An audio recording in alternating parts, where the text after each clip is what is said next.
Hey friends, welcome back into the STEM Shed. Yo, it is a glorious morning. I think it was like 46 when I got up a couple of hours ago. Yeah, it's beautiful. But here's the deal. Next week it's going to be hot again.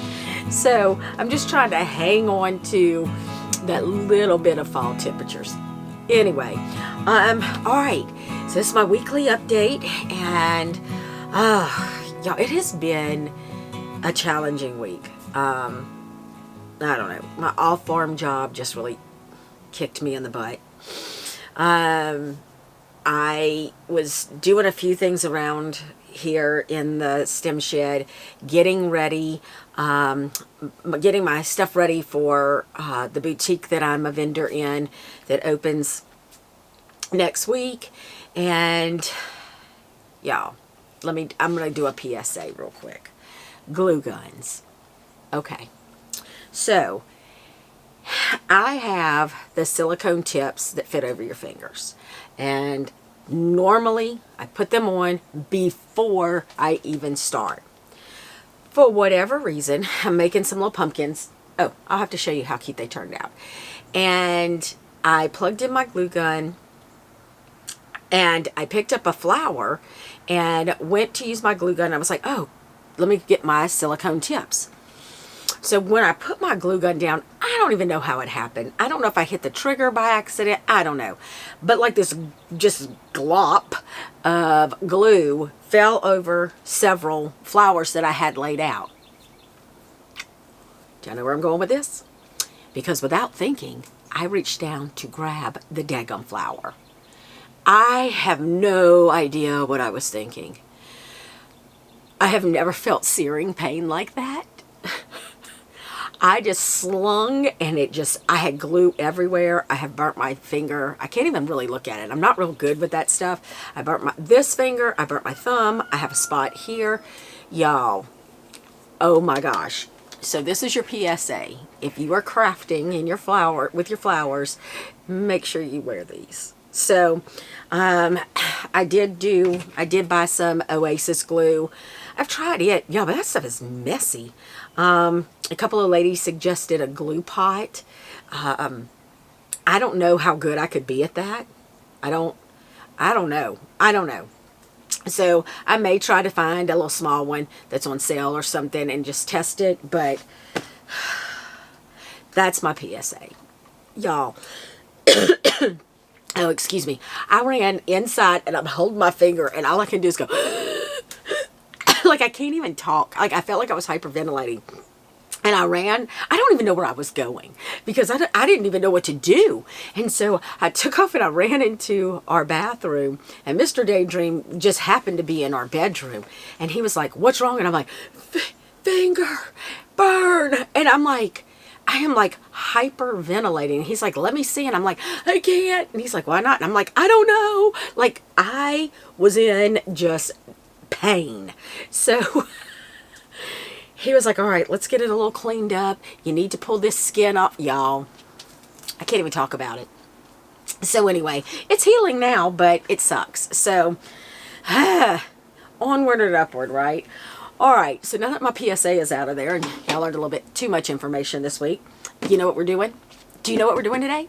We are going to pull the flowers out of the silica gel and out of the cat litter, and we're going to see what this looked like. So let's start with the cat litter.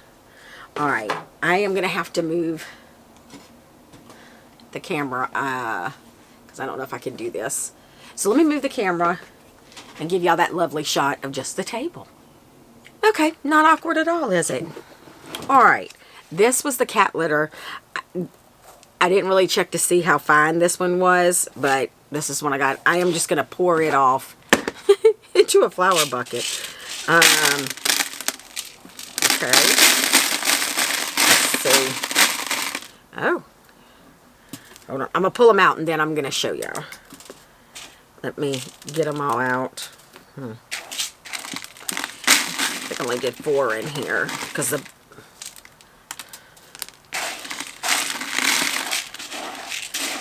Yep, okay. That's it on that one. All right, here they are. All right, I need to probably take, shake out the cat litter. So, they're okay. That one's pretty pathetic. So they're not bad. Okay, that's the cat litter ones. I'm going to put them over here, just right outside the camera, because now let's do the silica. Alright. Okay, so this is the silica that I used. Oh. Yeah. Oh. Wow. Okay, that's pretty. Okay, y'all. These are those two little dahlias. Look at that. Oh, those are pretty. Okay, so off to a good start. I'm just going to dig around. If I would have had a bigger tray that I could have had a lid with, I would have put one of my racks underneath so I could have just picked up the rack, shook them off, and they would have been fine. Oh, y'all. Look at this. Oh, they're a little bit fragile. Look at that one just kind of breaking. I was hoping they'd be a little bit tougher than that. But, I mean, they are dried flowers. I'm trying to scoop up underneath. So, yeah, like these petals are... quality-wise, I mean... I don't know. Color-wise, I mean, there is some difference, and I'll show you as soon as I get them all out of here. Yeah, I'm going to have to sift this. I should have sifted. I got to get a bigger container so I can put a rack in here so I can just lift up. Look at that. Okay, that purple is gorgeous.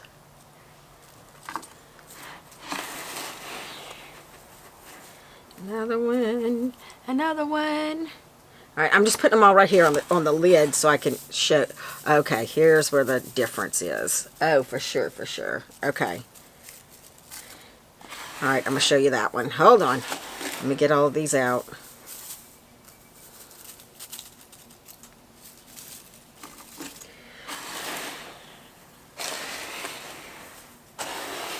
Okay. Yeah, I'm going to have to clean this out. Get all these petals out. Okay. Let me show you the colors. This is the silica. Y'all, these marigolds. Look at that. Yeah, that looks like I just cut it. That is amazing. Those actually look like I just cut them. This purple, look how, I don't even know if the camera's doing it justice. But let me compare. Let me compare the same color to the one that was in the cat litter. Okay. So these are the same two colors. Let me get one. This was the cat litter. This is the silica. There is definitely a difference color-wise. Now, let me go grab one real quick. That is what I just dry in my drying basket. Hold on. All right, so a comparison. So this one is just, I just cut the head off and I have a drying basket. I've showed that before on videos. And I put it face down. This is the silica and this is the kitty litter. Now, wow. I mean, not a whole lot of difference, especially with this color zinnia. Not a whole lot of difference. So let me show you the marigold. I did not do a marigold. Or wait, maybe I did. Let me go check and see what's in this other bag. I forgot I have one more I need to uncover. Hold on. I am hoping I ordered another table for in here. Yeah, I'm just so out of space. I know that's everything. Y'all fight with that too. So, it's just, space is just so precious right now. Okay, that's all I had in there. Okay, so this, yeah, there's no comparison. The Silica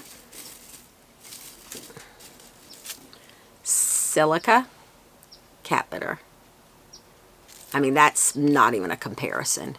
Let me see if I have. Now look at this one that came out of the cat litter. Yeah, that is daggum near perfection.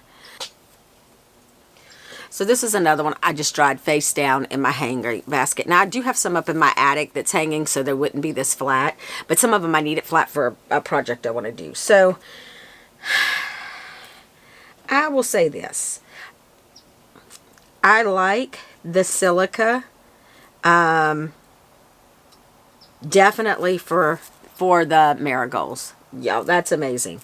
Cat litter, I mean, truthfully, it's not a whole lot of difference. The color, maybe. The color's a little bit still vibrant, a little bit more vibrant on the Silica versus the cat litter. So, well, there you have it, folks. All right, so which one did I like the best? Silica, definitely for the marigolds and the dahlias. Toss up on the zinnias, although the zinnia petals held together better in the cat litter, which was interesting. Color-wise, Silica, absolutely, they maintained their vibrancy. So I think I'm just going to keep them and use both of them as I need them. I need to get I definitely want to get a bigger container for the Silica so that I can put a rack in it so I can just lift and shake. Maybe the same thing for the cat litter as well. So, got to make a few tweaks to that. I'll work on that this winter for sure. So, there you go. Experimental phase of drying flowers. All right, next up. Let's talk about the market that I'm going to be in. It is a boutique. I signed up for it a few months ago. It's actually opening, and I'm having to get my display table together. So a lot of thoughts around what I'm doing in there. I'm offering some dried flower bundles. I have those.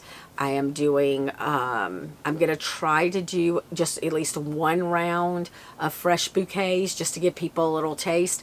Hopefully I can eke out enough flowers here. Yeah, I'm sorry. If not, I'm going to reach out to a couple of my local flower farmers and see if I can get some there. What else do I have going up there?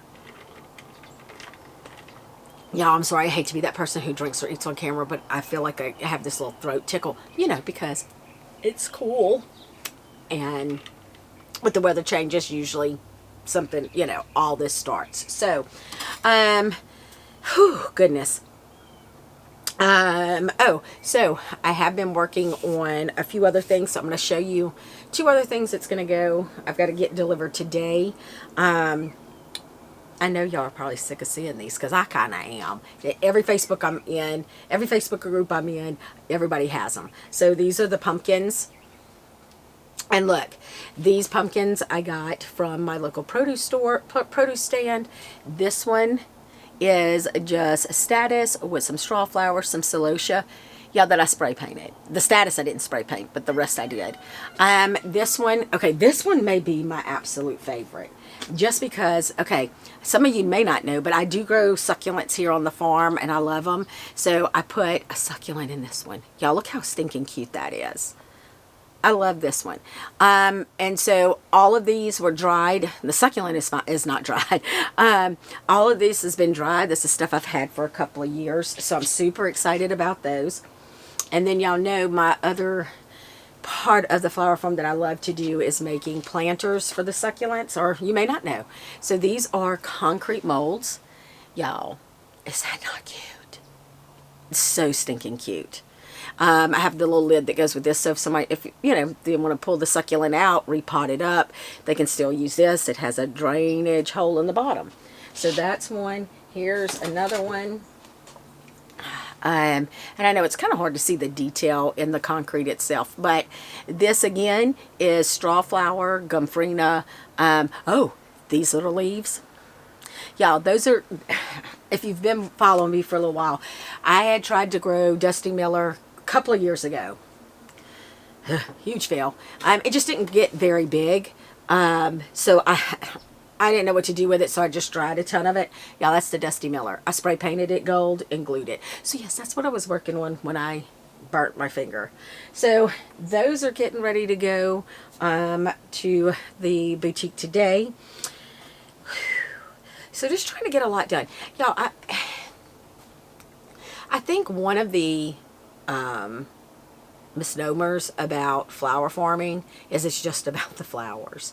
And I know I'm going to go off on another track here, so just bear with me. But I saw someone who posted, and I did respond because I think it's important that people are educated. Someone had asked in a group that I'm in, like, how much time do you spend on your flower farm? And, you know, I have talked about tracking my time because this is, you know, something I want to be profitable at. And when you start putting pen to paper and tracking your hours, it becomes abundantly clear. This is not a side hustle. This is a full-time business. And I'm going to speak for me and for the farmers that I know, right? You know, I mean, it is so much more than just harvesting flowers. I hit the cabinet. Just harvesting flowers and putting together pretty bouquets. That's about this much of it. The flower part is probably only a third of what really happens here. I mean, by the time you talk about seeding and planting and weeding and fertilizing and watering and planning and social media and selling, and I mean, the list goes on and on. And so, you know, if you are interested in flower farming, you got to take some of those things into consideration. And look, I will say this. I don't know how you folks out there who have small kids and are doing this, man, y'all are freaking rock stars. Like, I don't know what I would do if I had small children right now. Like, and thankfully, Mr. Daydream is self-sufficient, right? Like, he's not one of those people who are like, well, dinner's got to be at 6 o'clock. Why don't I have a meal on the table or any of that? No, it's none of that. Like, if I'm not cooking, he's cooking. Like, we are true partners in our home. And I just can't even imagine these mamas and dads who are taking care of kids and homeschooling and doing this. Man, y'all rock. Y'all are freaking amazing. Gosh, that is just a whole nother world for me. So I can only speak to me being a farmer over 50. I know what my struggles are. So if you are thinking about being a flower farmer, don't let what I'm saying discourage you. I just want to educate you. And so some things, I think the more you know, the better decisions you make. So, all right, I'm off my soapbox. Y'all know that happens when I get fired up about talking about the business end of flower farming. But, all right, so on deck for the next week, I've got to start some more seeds. I am having a germination issue. I don't know what's happened. Well, I don't know what's happening. I kind of think I know what happened to a whole shelf. So I'm going to start some seeds over. I mean, thankfully I have enough time. Mr. Daydream's got to get his butt out in the field and build my other 8 boxes. And we've got to get on the high tunnel. So, y'all, life is just moving. All right. I hope you all have a fantastic day and a fantastic week. Happy growing. And we'll chat again soon, folks.